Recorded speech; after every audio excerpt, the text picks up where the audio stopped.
As we begin the fourth and final hour of Three-Man Front each and every Monday on this program, we get an opportunity to catch up with the former head football coach of the UAB Blazers, Bill Clark, and he joins us now on the Higginbotham Hotline. Coach, I hope you're doing well on this beautiful Monday. Coach? All right, we will try to reconnect with Coach momentarily. All right. Good enough? I'm sure Coach has a lot to say after what he saw. It's been a Monday. All three phases of the game. That's something that he constantly preached in his days as a head coach. Been a Monday, technically. Kalen DeBoer dropped out a couple times. Apparently, Coach Clark is gone. In case you missed some of the news, the Iron Bowl kick time has been announced. That is correct. It will be played at night. It is a 6:30. It'll be the first time in 18 years that the game has been played at night at Jordan-Hare Stadium. Auburn has not won since 2019 in the series, and they're in the midst of their longest losing streak to Alabama since the Tigers dropped 9 straight back between 1973 and 1981. So Tigers looking to not only win the big rivalry game against Alabama, but also to potentially knock Alabama out of playing for an SEC championship and going to the college football playoff. That would not be the first time that Auburn has been able to do that in that long series. By the way, Alabama is 7-10 lifetime at Jordan-Hare Stadium. 7-10? Mm-hmm. 3 games under 500 against Auburn. Well, the coach, Bill Clark, set to join us now. He's presented by our friends at Donahue Chevrolet every single Monday. Coach Bill Clark on Three-Man Front is brought to you by Donahue Chevrolet. Learn more at DonahueChevrolet.com. And now, Coach Bill Clark. And Coach joins us on the Higginbotham Hotline. Coach, how are you this Monday? And I guess your immediate reaction to what you saw in Tuscaloosa with the Alabama Crimson Tide. I'm sure as a former head coach, those 3 facets that you were a stickler for, you saw where Alabama was less than desirable in some of those areas.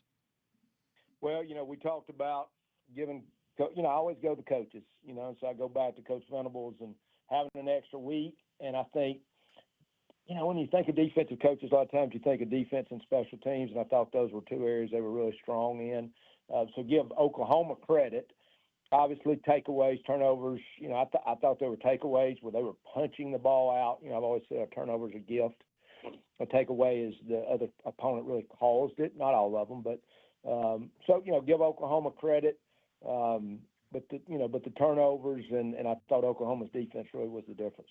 All right, let's talk about the defense. So you kind of detailed it last week. For the layman out there, help us understand what Brent Venables was doing to really give Ty Simpson kind of a difficult package to look at. I know that it tied it up with some big numbers, but just for the most part, what was Brent Venables' defense doing to make things even more difficult, especially against the run? Well, we talked about it last. A couple things, really. We talked about the 3 safety look Oklahoma was going to get and make them run the ball. And I think that really came down, once again, and Pat, you've asked this question over and over, when is it going to come back to bite you? And I think if I said I was going to make you defensively, I was going to make you left-handed, your offense left-handed, I would say you're not going to beat me over the top, which they didn't, and then I'm going to make you run the ball on me, give you a box. So it looks like you should run. I'm going to use a 3rd safety to get him back in the box. I think that's what Oklahoma did a really good job. And Alabama still, they moved the ball. They were in it at the end. Give them credit there. With all the turnovers, it was hard to believe they were still in it. But, I think Oklahoma did a really good job of taking away what Alabama usually likes to do. With Auburn coming up in 2 weeks, you've seen what that defense looks like, and I know it's a different scheme under DJ Durkin, but then potentially if Alabama was to win that game, the SEC championship, the college football playoff, whatever, was there any kind of hidden state secret that was revealed by Brent Venables in his plan for defending Alabama's offense, or do you think it's just something specifically that Oklahoma was really good at doing? Yeah, I think Oklahoma had the extra week, and I mean it's just the luck of the draw, but having an extra week and really getting to look at what South Carolina had done, LSU, maybe these are the things that were causing them to struggle. I mean, anytime I've got extra time in a big game, that was a big deal.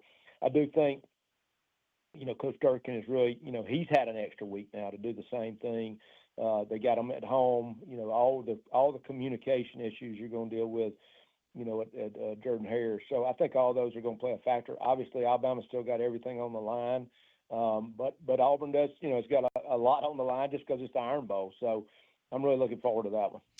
All right. In regards to the rest of the Southeastern Conference, the Georgia Bulldogs, they flexed their muscles big time against Texas and swatted them away. Texas no longer in the conversation for an SEC title run or now the college football playoff. What have you seen from this Kirby Smart team since that Alabama loss? I think you see who they are, how they're built. And I loved what he said because this is what I believe, that we're going to be physical. I don't care if there's paychecks and, all the things. If you're going to be here with us, you're going to be physical. And I think that was the big difference in that game. It wasn't even close. I mean, Georgia was far more physical. I do think it's like they've gotten their confidence last 2 weeks in a row. They've been pretty dominant. And I think you're seeing them really hit their stride. And I think people that practice that way, I always talked about that at UAB, was we've got to get better every day. And you need to see a different team week 5 that you saw week 1 and a different team week 10 that you saw in week 5.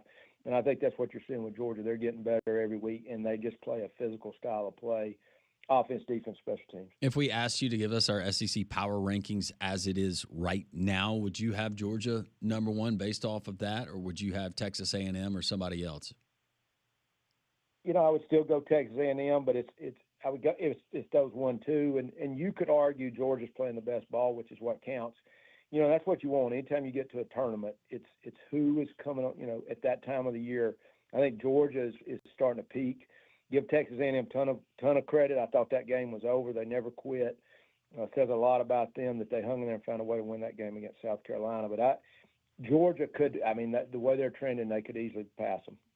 All right, so let's talk about that Texas A&M game. So take us in the mindset of a coach, because that was an ugly first half for Texas A&M.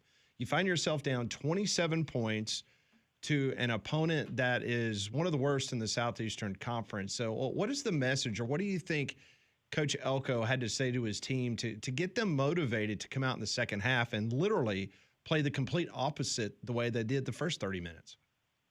I think there's so many things that happens when you go in at a halftime like that, and it's, they're embarrassed, you're embarrassed. It's just making sure they understand this game's not over. Let's go out and make history. We're going to do something that's never been done, but we got to score on every possession. We got to take them 3 and out every chance we can. All the things that require what it requires to make this unbelievable comeback.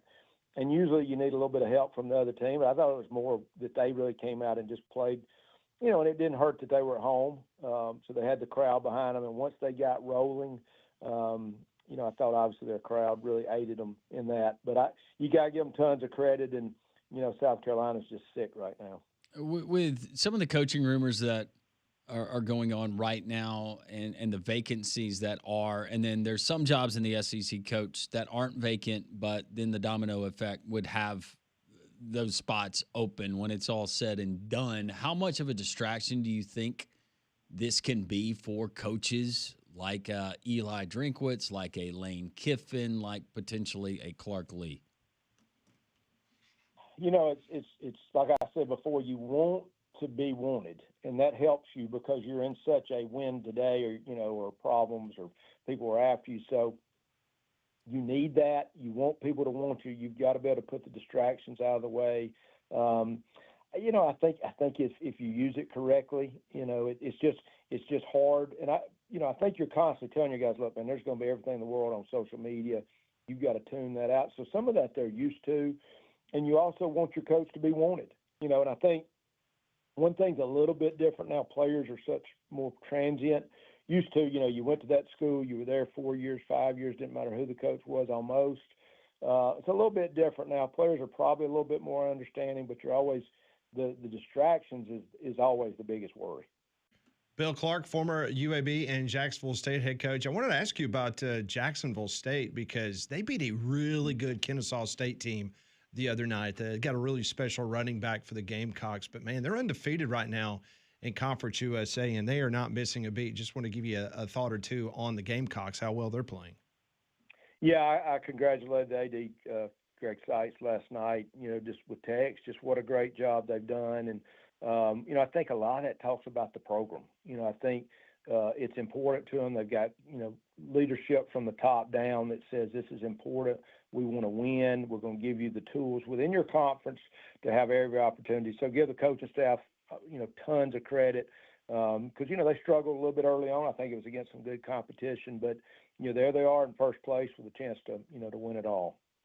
Coach Bill Clark, presented by our friends at Donahue Chevrolet, DonahueChevrolet.com for more information. Joining us as he does every Monday to react to the weekend and look ahead on the Higginbotham Hotline. As we look ahead, it's now a night game. It's been decided the kick time, 6:30, Jordan-Hare Stadium in 2 weeks for Alabama and Auburn. When you look at these two teams based on personnel, coaching, resume, we know that the Iron Bowl is usually a lot of fun, especially when it's in Auburn.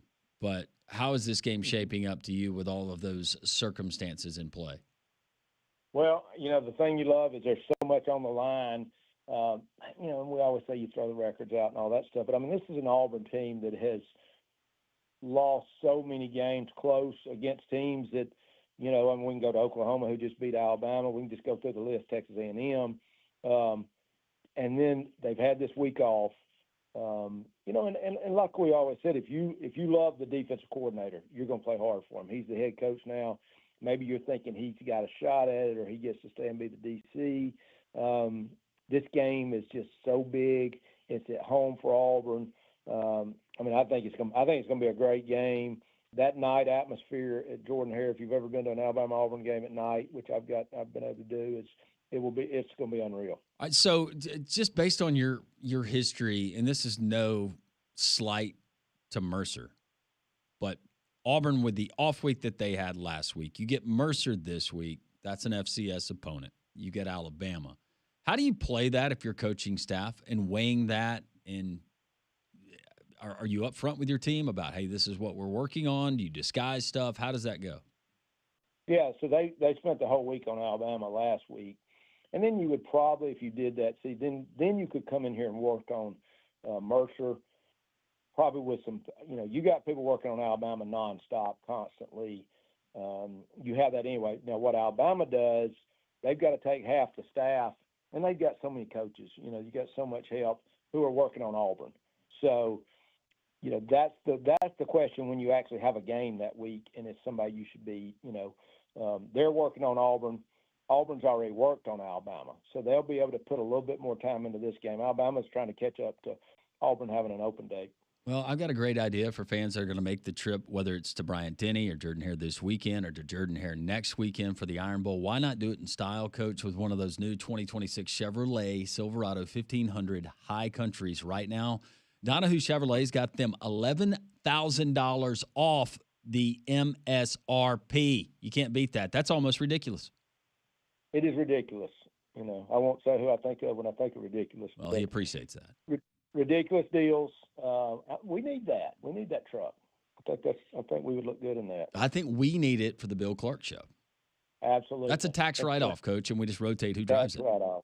Yeah.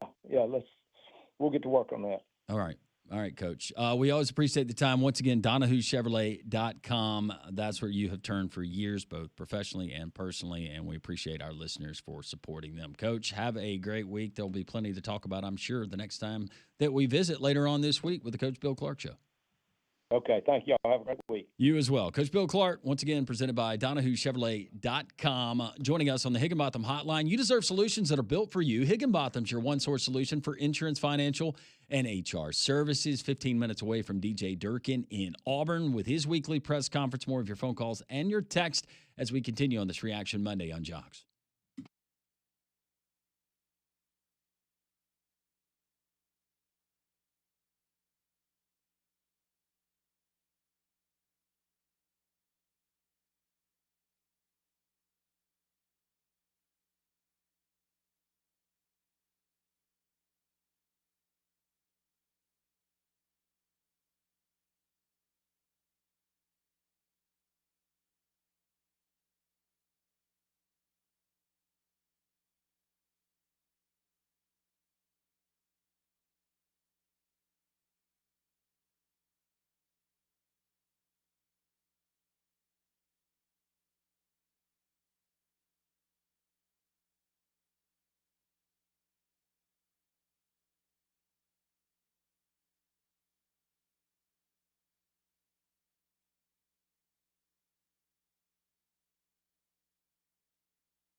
Coming up in about 12 minutes, we will hear from DJ Durkin, the interim head coach of the Auburn Tigers. It was announced today that the Alabama-Auburn game will be a 6:30 kickoff from Jordan-Hare Stadium. Well, Big Whiskey's is the place for great food of all varieties. They have a full menu ranging from apps, salads, burgers to steaks. They also have plenty of screens that you can catch all the games all weekend long. Also, school is back in, so you have a lot going on. Let Big Whiskey's do the work. They offer online ordering and a curbside pickup for those busy evenings. Plus, their outdoor patio and green space with games is great for families, especially when the weather is nice. So go check them out in the Stadium Trace Village off 459 at Highway 150 near the Hoover Met. So before Saturday's game against Oklahoma, Alabama had a 96% chance of making the college football playoff. Well, after their loss to Oklahoma, it fell to 84%. So according to ESPN, currently, Indiana, Ohio State, Texas A&M, and Georgia all have a 99% chance of making the college football playoff. So go ahead and mark those four down, spray paint it on the wall. Those four teams are in. Coming in next at 91% is Texas Tech, 89% Ole Miss, 87% Oregon. Bama is now 84%. Quite a discrepancy between the number. Notre Dame's at 61%. They're the next team behind Alabama. So that's a 23% difference. James Madison at 52%, Oklahoma 49%, Utah 39%, North Texas 38%, BYU 37%, Georgia Tech 36%, Virginia 32%, Texas 20%, and USC 18%. Now, if Bama beats Auburn, they lose in the SEC championship game, they still have a 96% chance of making the college football playoff. If Auburn beats Bama, the Tide's chances of going to the CFP drop to 43%. So let me ask you this, and I'm sure we'll talk about this more in depth tomorrow. But I think a big question on Alabama fans' minds when it comes to the rankings is Alabama and Notre Dame and how you think that will ultimately play out. So clearly they're telling you there Alabama has a better chance of making the playoff than Notre Dame does. Do you ultimately think, though, that Notre Dame will be ranked ahead of Alabama when the committee announces their rankings tomorrow? I do. Because in that spot, Alabama would be 10th, which would put them as – because remember, you got to have those last two spots for the champions, so you would be the last team in at 10.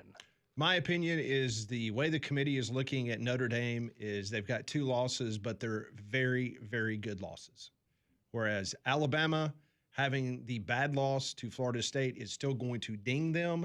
The Oklahoma loss, not as much, but it is their second loss. So you think they'll be hurt more for having that bad loss than Yes. having better wins than Notre Dame? I do. The loss to Florida State will be just based on what the last 2 weeks the committee has told us. Yeah. Now it might be completely different now that Mac Rose is not there.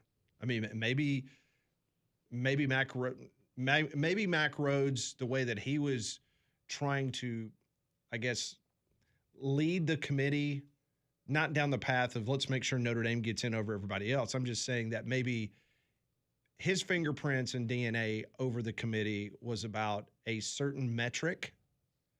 And maybe now that Hunter Yurachek and some other people are in charge, maybe it's a completely different view of a metric. See, I would be curious, too, if you have Notre Dame over Alabama and Oklahoma, because here's the other situation that the committee could find themselves in is let's say you put Notre Dame at 10, and let's say Miami keeps moving up bit by bit. They're probably going to want to prevent themselves from being in a situation, because they've already told you they think Notre Dame's better than Miami, even though Miami beat them head-to-head.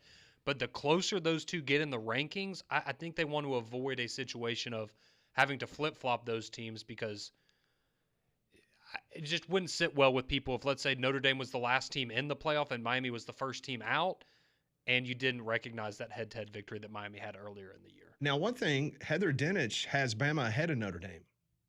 According to her numbers, she's got Ohio State, Indiana, Texas A&M, Georgia. That's her top four that will get buys. Then she's got Alabama as a 9, Oklahoma as an 8. See, that's how I think it will play out. So she has Alabama at Oklahoma in the first round of the playoffs. Then she's got Notre Dame as a 10, and they would be on the road playing number 7, Oregon. Now, I saw Brett McMurphy from On 3. He's got Bama as a 9, going to Oregon as an 8. So it very well might work that way out, Conrad, where Notre Dame is behind Alabama at 10 and Bama is at a 9. But my personal opinion, not mine as in if I was voting, just the way I think that they continue to prop Notre Dame up. And then over the weekend, you thought that they were playing like Ohio State and they were playing Pittsburgh? The kind of love that they were giving them Oh my gosh. for that game? And in game day, this is their job, but you're there to build it up and to make it. But whoa, But keep in mind, at the beginning of the that week, game was at the beginning of the week, Pat Narduzzi at his weekly press conference told everybody we could get beat 35-0, and this game means nothing because it's not an ACC game. right. So, like, he was like, I don't care. Now, I don't know what the rub was between him and Marcus Freeman after the game. Maybe it was because Pitt kept trying to score. Man, it's my understanding that Narduzzi is just an ass, and I'll stop it there. Well, I was about to say, I don't think anybody like Pat Snort likes him. No, I can talk. I can tell you about people that have coached with him, that he has coached for. There's not a whole lot of warm and fuzzies. I respect him as a football coach, but that doesn't surprise me, Pat. Yeah, no, because if you see the post-game handshake between the two, it was Marcus Freeman didn't say anything, but he was just very quick to get off the field. He was Well, can't blame him. not happy. Yeah. So, Did you run out there prematurely like Kalen DeBoer for the handshake? did Kalen DeBoer do that? Yeah, did you not see that? I didn't. Yeah, nobody was watching the last seconds of that game, but yeah, it was one of those situations where they thought the clock was just going to run out, but then they had to do one more play, and he was already going to get What that are over Were with. they ever just going to do the Awful. like across the way, just just kind of like managers do at Major League Baseball, like the last series of the Yeah. season. Right. You just like point it across the other dugout. Hey. Yep. Good. Just Wish you goodbye. well. See ya. Tell Mildred and the kids to say hello. Yep. Who was it? Was it Tom Izzo? It was Tom Izzo, right, in basketball when we didn't have the handshake, and he wanted the handshake. Wasn't that during COVID? I think you're right. And then there's been coaches that's been like, why are we even doing it? It's just stupid. Just stop doing it. Sportsmanship, pass it on. Yeah, I don't know that message is all well and good, but how many things are actually promoting good sportsmanship these days? I mean, we got a state trooper that's starting crap with a bunch of South Carolina players, or doing his job. How do you look at it? Do you think Shane Beamer reached out to Virginia Tech people? Hey, that contract's not signed yet with James Yeah. Franklin, right? Well, I was thinking about that. Has Franklin waited so long where Shane Beamer's going? Shane Beamer's Hey. now a candidate for the job. Hey, I know what my agent told you. That was like 2 weeks ago. So much has changed in 2 weeks. A lot has changed. Yeah, something tells me that video of him walking off the field at halftime is probably playing on loop in College Station this weekend. That is, that's so bad. There are two So bad. There are two diehard South Carolina fans that go to our church, and I talked to one of them after church yesterday, and he said, I would have rather gotten the brakes beat off of us than to lose a game that way. Absolutely. The following line was, fire him now. All you had to do was kick a field goal in the second half. All you had to do. That's it. 30-3. Maybe it's just the year for Texas A&M. No, I'm convinced now. Team of Destiny. No, I'm convinced now. This is their year. It feels like that, and we kind of talked about it with Indiana and some of the things that have gone their way, and the way they came back against Penn State. Maybe that's just what it's meant to be this year. If they make it to the SEC championship game, or they're in the SEC championship game and then beyond, do you think the Milkmen, do they have like a alternate uniform that they go to, Ooh, like pinstripes? that'd be good. DJ Durkin, his press conference from Auburn. You're going to hear it right here on Jocks.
It is 1:31. Let's go to the plains of Auburn. Interim head football coach of the Auburn Tigers, DJ Durkin. Appreciate you being here today. It's good coming off a bye week with our team. I want to commend our guys. They did a really good job of practice and preparation through the bye week. I think those weeks are so important to continue to improve and get better. And obviously, when you have one late in the season like that, sometimes those things can go either way. I thought our guys did a great job. We got a lot of work done.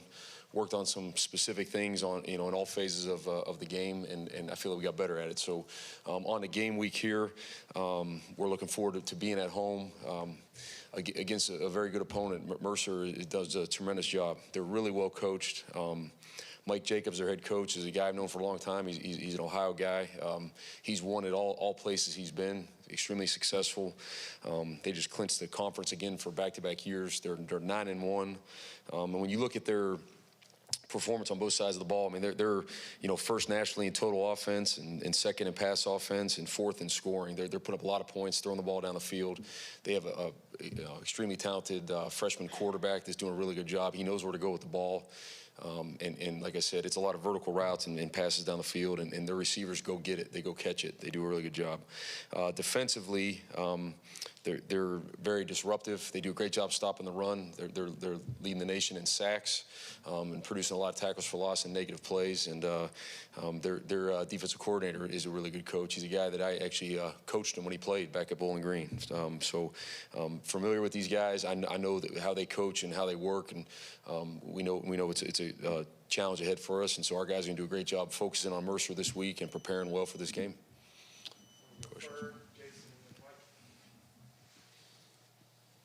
DJ, you guys made a decision on what y'all are going to do with Ashton and just the redshirt situation and all that at quarterback heading into this week? I had a bet on if that'd be the first question or not, so I thank you. Yes, we do. I feel that you have a great responsibility as a head coach to do what is best for your football team and your program at all times. That's what you're hired to do. That's what you need to do. I also feel you have a great responsibility to the young men that you coach and their families to do what is best for them. And anytime you can kind of thread that needle where those two things align together, obviously that's the best and what makes it work. And I think in this case, we have that. I think the best thing for Ashton is to be able to preserve his redshirt year and be able to come back and play another year. I think it's tremendous for this program and also for him. I think he has great football ahead of him. And so we are going to do that. He will not play in this game so that he can keep that redshirt year. And again, I just think it's clearly the right thing to do.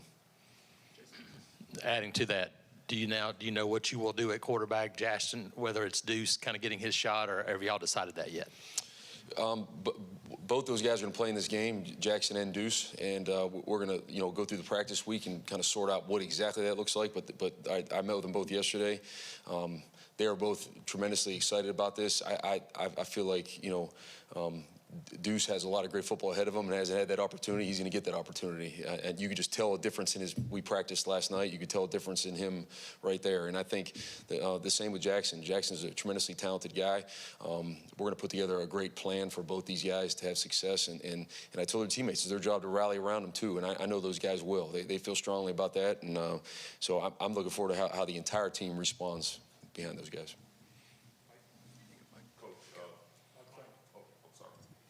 Coach, since you are going to start Deuce, how do you get a young guy prepared here? You had 2 weeks to prepare for Mercer. Can you talk about the things maybe that you guys coached him on this week and how you get him prepared for his first start? So again, both quarterbacks, we haven't decided starters and all that. It's both quarterbacks are going to play in the game, and we'll make that determination later in the week. But I think, with Deuce, it's like any other guy. You give him a plan and give him the right tools to help him that suit his strengths. And I think, again, it's about the teammates around you. I know the quarterback position gets the spotlight. Obviously, they often get more credit than they deserve and definitely get more blame than they deserve. But it's about the guys around him. I think Deuce understands that too. He's got great players around him, and his job is to be, the distributor of the ball to those guys, and that's what we're going to ask him to do. DJ, you talked about kind of this team. How was it as a staff to get through a week where you kind of had a chance to take a deep breath after drinking from a fire hose that first week? How was that handled last week, and now is there a lot more comfort level, I guess, heading into this game? Yeah, I think like in this game week, we're settled into what the, I guess, the new norm is and what that looks like. I know for me in particular as well. So that was certainly helpful in that. There was a lot coming at us right there in the turnaround in that week. So I think we're more settled on that. I believe that carries over our players. I think always as a coaching staff, when you're detailed, you're organized, there's a flow, there's a routine, that helps your team lower the anxiety level and know what to expect, and then that way focus on the right things, prepare. And so that is certainly the plan. I feel like we're in a good spot for that this week. DJ, have you spoken with Cohen about the job and like interviewed with him? Have you had that conversation with him? I view every day here on the job as an interview. I think that's what I'm doing. I think you're getting a good glimpse of what I will be as a head coach here, and so I think I just treat it that way. And certainly there's conversations almost daily with him and our administration about a lot of things in the program, like would be the norm anyways. And so that's how it is. Our focus is solely on this team right now, preparing for the game this week, and that's it. And those things I think will play out and handle themselves as we go. DJ, obviously the announcement, the Iron Bowl is going to be a night game, and everyone's looking forward to that. But you mentioned how talented Mercer offense. How important is it going to be for your team to stay locked in this weekend and not look ahead to the Iron Bowl? I mean, it's critically important, but I don't think it'll be a problem for them because that's what we're doing. I mean, for real, that's where our focus is. So I was time of that game as I was walking down there. I didn't know that. I mean, whatever. I know there's a game at 1 o'clock this weekend, and you know that's what we're preparing for. And our guys, they know that and understand that, and we've been game planning for that and preparing for this game, and so that is where our focus is. And you know, obviously, we understand what's coming down the road, but it has nothing to do with this week. It's 2 weeks in now since you've taken over as interim head coach. What have the last 2 weeks been like in terms of roster management, re-recruiting, and what has kind of the feedback been from the current roster with all those things? Yeah, I mean, I think that question is probably better answered by those guys, but from our standpoint, it's been our guys practice really well at a high level. I think actions speak louder than words. Anyone could say where they are, but man, if you're really bought into what's going on, you're still with your team and 2 feet in, you're going to show it how you practice, how you prepare, and I feel like our guys have done a great job of that. The recruiting class, those are all been positive conversations. I think everyone obviously is waiting to kind of see what happens, what shakes out. I think that's only natural. I'd probably be doing the same thing in their shoes too, but I think you look at the strength of those guys and their bond with one another and with our coaching staff. Those guys have all hung tight and are still in there, and they're just kind of waiting to see how this plays out, and so that's what it'll be. DJ, you talked about kind of settling in for you guys as a defense heading into this one, obviously another challenge. Did you learn anything after going back and watching about maybe game days handled differently, how the flow of the game goes as a play caller? And yeah, definitely.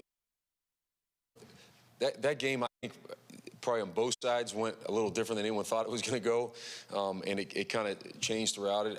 I really wish, looking back, I made a few different adjustments throughout the game defensively, so I'm certainly going to be better that way moving forward. You know, I think it's important in I guess any profession, but especially ours, that you kind of reflect. You got to go back and reflect. We coach our guys all the time and grade them on the film what they did. I think as coaches we have to do the same thing, and so certainly things that I myself and our defensive staff done better in that game, and we've talked about that and addressed that, and you know I think moving forward we'll be smoother with that too. DJ, looking back at that Vandy game, especially on defense in the secondary, what kind of lessons do you guys learn from that game, having some extra time to look back at it and knowing that y'all have got Mercer this week, and obviously Alabama's really talented passing offense coming up as well? That game kind of changed. You know, they went to a different offense than what they've been running for the past 2 years, and you know, so it kind of changed what we've been practicing and looking at, and you know. And I think they saw early on the game itself kind of changed. We were being successful on offense, moving the ball, scoring points. They were not moving the ball very well on offense, and so they did a great job as a staff, and they have a quarterback that's able to do that, getting it out of it. So it just for us is really it's a lot about technique and fundamentals and eye control. That's what we focused on in the open week. I think we have talented guys in the back end. We have guys that we've played really well, obviously at times, and I think it's coming back to that. You got to have your cleats in the dirt, your eyes in the right place, and play the call, not be looking around. We got out of position at times in that game just based on some of those simple fundamentals. Hey, DJ, obviously when you were a defensive coordinator here, you kind of had the keys to the car when it comes to running the defense. Now that you've been promoted to this interim role, how much more of your day-to-day is spent in offensive meetings and trying to make sure that you're present both sides of the ball while still calling the defense? Yeah, I think, it's really important that the team understands, that you are present on both sides of the ball and supportive in every way. I think, Derek Nick's done a great job preparing our offense. I think he and I have a lot of conversations about what the plan is, what we want it to look like, and he does a great job of executing from that plan. And then, with our players, it's just a matter of, they all understand and get what the role is right now. It's still, partially defensive coordinator. I do believe, it's important to do is as a team bring it together, and it's not offense, defense, just our team. And we time and mean it and believe it. This is our team. It's not any one side of the ball. Coach, with so much coming, last week you said that you guys made a concerted effort to get Cam Coleman the ball. You did that. He came up a little hobbled at times during the game. Can you talk about his status this week and how he looks headed into Mercer, and if you're going to take the same approach? Yeah, Cam's healthy. He's great. He's been practicing, doing well. He's full go. I think, whatever he was hobbled from, that's just part of it. He had a lot of touches and made a lot of plays in the game as part of it. So we're excited about what he's going to continue to do moving forward. DJ, what was Ashton's reaction when y'all had those conversations?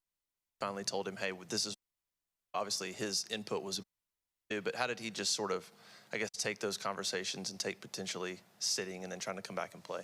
Yeah, Ashton is like, he's a dude, man. Like he honestly, if whatever we would have said, like this is the plans we're gonna do, he'd have been 100% with and been full speed ahead and not flinched. And I think he's just a tremendous person, just great character, great teammate. His teammates know that, they feel that. You can see how they rally around him. He's amazing. And then I think you say all that, it's like, okay, well, how does that happen? And then you get on the phone, and it's like, well, okay, well, that's pretty clear where they came from. They're just tremendous people, and just about the team, about the right things. Both mom and dad are coaches as well, and so you can tell where all that comes from. So I think it's very clear what the right thing to do is. That's why we're doing it. But I also want to be very clear, like it's not something they were pressuring or pushing, or this is just they were ready to do whatever the team asked of them. And I think it's just pretty incredible. All right, thank you, Coach. Thank you. DJ Durkin with the announcement moments ago that Ashton Daniels, they are going to preserve his red shirt. He will not play against Mercer. That will allow him the opportunity, if he so desires, to come back in 2026. I did not hear him officially name a starter, but said that Jackson Arnold and Ducey met with him last night and that they were excited about the opportunity. Interesting. That makes things tough for Mercer now, right? Who to prepare for? Who are we gonna prepare for?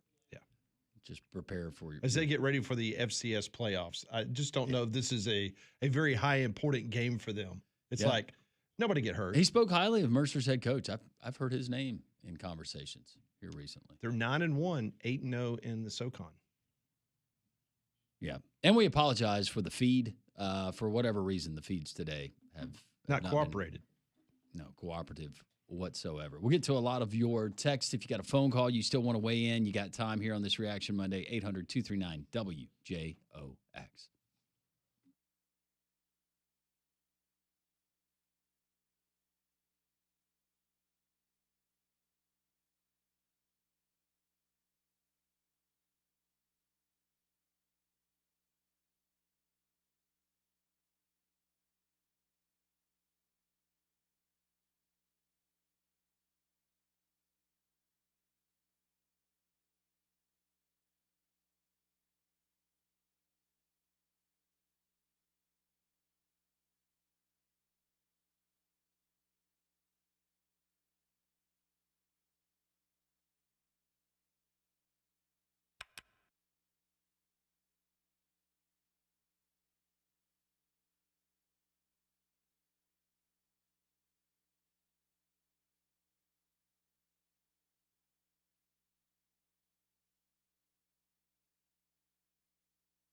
149, three-man front here on this Reaction Monday. We just heard from DJ Durkin, his press conference from Auburn. In case you missed it, Ashton Daniels will not play Saturday versus Mercer. You will get Deuce Knight and or Jackson Arnold at quarterback, which would preserve Ashton Daniels playing against Alabama in the Iron Bowl. In case you missed that announcement, 6:30, the TV time for Alabama and Auburn on the loveliest village there at Jordan Hare Stadium, which should add to the excitement for Auburn fans, maybe for Alabama fans. But a lot of different reactions we've been getting today after Alabama's loss to Oklahoma on Saturday. 800-239-WJOX. Want to tell you about our friends at Prize Picks. We do have professional football going on tonight, and Prize Picks is the best place to go to if you want a fantasy sports app and a great way to stay entertained and maybe make a little bit on the side during the course of the season. You can certainly do that. Prize Picks is really simple to play. You pick more or less on at least two player stats. If you get the picks right, you could cash in. Tonight, we do have football. George Pickens, Cowboys wide receiver, the pride of Hoover High School, 64.5 receiving yards, more or less. Conrad, I'm going to defer to you. Does he have more or less? Well, for the sake of my fantasy team, hopefully more. But no, he's been great all year long. They love to pass the football. Yeah, more for Pickens. All right, more for Pickens, so he has to have at least 65 receiving yards. Geno Smith, meanwhile, the Raiders quarterback, 231.5 passing yards. Does he go more or less than that, Conrad? I'm going to go less. He's terrible. Let's go less. Going less. All right. More for Pickens, less for Smith. We hit on both of those player stat projections. We're a winner. You can be a winner too. Join millions of users. Sign up today for America's #1 fantasy sports app. You download the Prize Picks app today. Use code WJOX. Get $50 in lineups after you play your first $5 lineup. That's code WJOX. $50 in lineups after the first $5 lineup. Prize Picks. It is good to be right. All right, so a couple of things I wanted to pass along. This is kind of happening as we speak. There's a story out of Louisiana. I'm just going to read this verbatim from NOLA.com. This is not from a fan site. This is from a newspaper. Ole Miss coach Lane Kiffin remains a top target of the current focus of LSU's coaching search, multiple sources have told The Advocate. LSU officials arranged for a plane to pick up several of Kiffin's family members Monday in Oxford, and they flew to Baton Rouge to tour the city.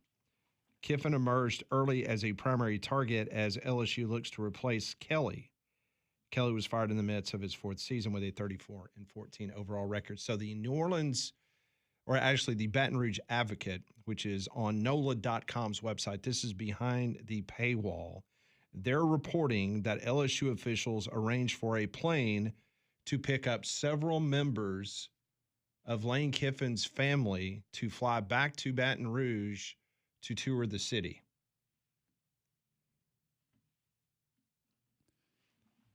So given the reports that we have from the weekend that Layla and Knox were in Gainesville checking things out, and now with this report, which I totally believe because of who reported it and confirmed it, it tells me that Lane Kiffin knows this kind of information gets out. So he's decided he's going to take one of those jobs? I'll just tell you this. Because I don't see this sitting well with the Ole Miss folks who are already on the fringe of saying, you know what, get out and don't let the door hit you. This is such a dangerous game. This is Lane being Lane, but my goodness to me, the game's over. I do too. If you're letting your family get picked up by LSU people to go and this is not a what was it, Scott Drew at Baylor type deal. And this is not off a fan website that's reporting, hey, I was tracking tail numbers. This is from the Baton Rouge app. This is from Wilson Alexander, who covers LSU football for NOLA.com and for the Baton Rouge Advocate. He is the one reporting this. Yeah. Do you think Lane Kiffin knows what he's going to do?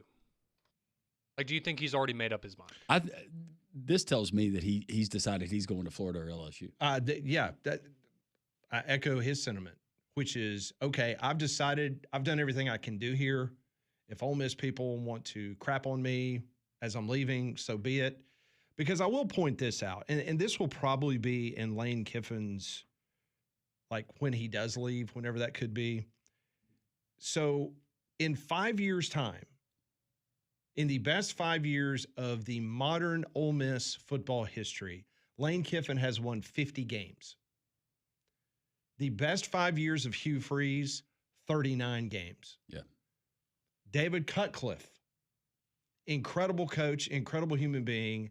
His best 5 years at Ole Miss, 39 games. So Lane Kiffin has won 50 games in 5 years. So in his mind is probably like, you know what?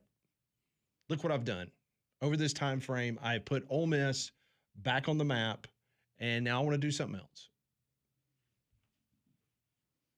Yeah. But if you're allowing family members to get on a plane to go somewhere, yeah, I'm like you, Landrum. That pretty much tells me everything I need to know. Mine is made up. Yeah. Landry is signed off on whatever you want to do. So now it's going to be how much is Florida willing to pay and how much is LSU willing to pay? Exactly. Jimmy Sexton, ear to ear, just smiling. God is great. Have a wonderful rest of your Monday.